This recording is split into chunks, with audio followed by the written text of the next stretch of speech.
Hi everybody, welcome back to the channel. This is Arushi and I'm here with another video of Literary Tuesday. So it had been some time since I had made a video on Literary Tuesday, so I thought I should be going ahead with reciting a self-composed poem because that was one of the main purposes behind me, starting this channel. So today I shall be reciting a poem, Life and Death, that I had written um, around the April of last year when we had lost the legendary Rishi Kapoor sir and Mr. Irfan Khan. And since yesterday was the death anniversary of Sushant Singh Rajput, I thought that I should be reciting this poem as also a tribute to Sushant Singh Rajput. So, all right, I'll begin with it. I think about death and I see how fragile they are, our life and our breath. I thank the sky above and the ground underneath. I thank the winters for the cool and summers for the heat. And as I do today, pay my gratitude to the flowers that bloom and withdraw the gloom, the trees that grow and the winds that blow. Death reminds us that days do come and days do go.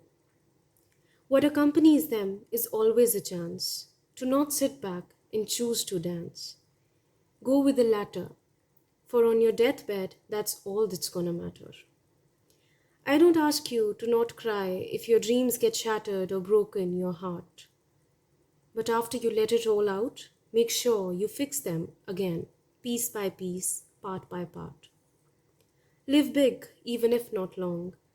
Everyone you meet, make them feel that they belong. For when you become one with the soil or flow away with the river, people will remember you for your love, for being a giver. They will on days feel your presence in the rain and reflection in the dew, and from time to time there will be but few who'll sit by the bonfire and with every breath remind themselves to celebrate your life and not mourn over your death. Thank you so much. So, I hope you like this poem, and I don't know what should I say. Like, sadly, it still stands true to this day, because it's been a year since the three legendary actors left us, and still the void is there, and we still miss them as much as we used to. And recently, one of the biggest Indian creators, Bhuvan Bam, lost both of his parents too, which came as a shock to all of us. So we can only pray that the departed souls rest in peace and their families get the strength to overcome this loss. And regarding the unfortunate demise of Sushant Singh Rajput, I had something else to say too.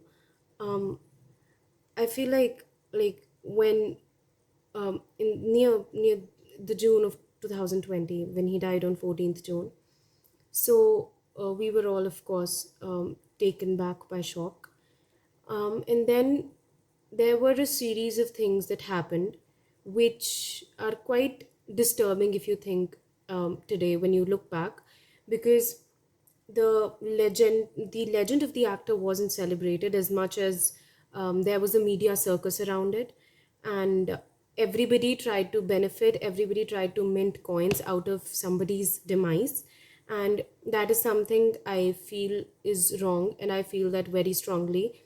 And there was the witch hunt, and I feel that we as audience needs to become a little more aware, actually a lot more aware, because two things. Number one, when he was alive, he did not get the due credit for whatever work he had done and for whatever talent he possessed. So and I think that was a major failure on our part as audience. Number one, that. And even today there are a lot of actors who are not getting their due credit, and still there are certain films like Race 3 and stuff like that who are minting coins in crores, money in crores, sorry. So I think we need to be more aware, first of all, instead of criticizing the other things.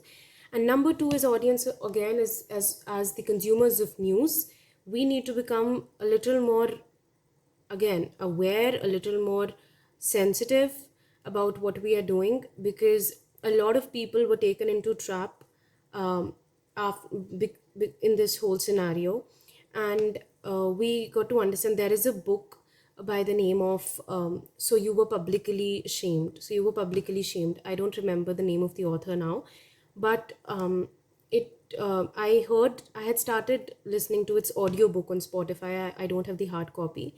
So it is basically about how media trials, while they had started to be of some to bring something good to the society and and provide the people who do not have as much power with some voice, how media trial has just been reduced to media circus, and how instead of serving justice, it has actually brought about shame to people who probably don't deserve it. So I think that we cannot stop this media trial because now there is the whole cancellation culture and everything. But I think we need to be a little more critical in our thinking, and instead of just going away with the flow and criticizing the people who we don't know if actually were at fault or not, we need to probably take a step back and put ourselves into their shoes and be a little more empathetic towards such people, and just stop creating a mockery out of humans. Like, they are human beings and they have feelings, and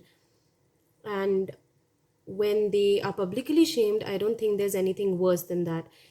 I have just started with a YouTube channel, and my only viewers are my family and my friends, almost all of, like, 90%. So even right now, when I say something, I am a little conscious of what I am putting out, because anything might blow up. So these people are the people whose lives are under a limelight, right? So at that time, it becomes even more difficult for them to express who they really are. And with all the cancellation culture and everything going on, I think that we a lot of times end up, there's a concept of innocent until proven guilty, and we with this culture have turned it to guilty until proven innocent. And when even they are proven innocent, we aren't ready to accept that, because we are the executors and we are the judges in our own minds. So I hope that there's something so with this YouTube channel, I hope that whoever listens to me does not only take away the literary essence of it, but also something different. I would like to see people around to start thinking differently, to start focusing on how to think rather than what to think that's been fed to us by the society. So I hope you do that. And once again, we feel sorry for the tremendous loss of these three legendary actors and Bhuvan Bam's parents recently as well. Now, one clarification on my previous video. So apparently, I think it appeared as if I was meaning, as if I meant to say that YouTube doesn't mean much to me. It wasn't that what I was saying. What I meant to say at that time in the previous video, if you've watched it, what I meant when I mentioned that it's not as much of a priority, it is in context of today, like as in right now, because I'm in 12th, I have my studies in a bigger priority than my YouTube channel. It doesn't mean that it does not mean anything to me. My YouTube channel means a lot to me. I love it because it's something that I'm doing out of my love for it, right? So I like speaking, I like writing, and I've just combined these two. So it's my love, actually. So I actually really appreciate the platform that has been provided to me, and I really appreciate you watching it.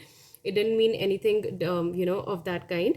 What I meant to say was that at this particular point of time, my studies need to be much more important than anything that I'm doing out of my passion. So yeah, I hope you liked the video. I hope you liked the poem, and I hope you took away something from what I had to say with context to the whole media circus that had been there last year. So yeah, please write down your thoughts in the comment section below, and any sort of criticism is always welcome. Positive criticism for sure. So yeah, thank you so much. Take care. Bye bye. Love.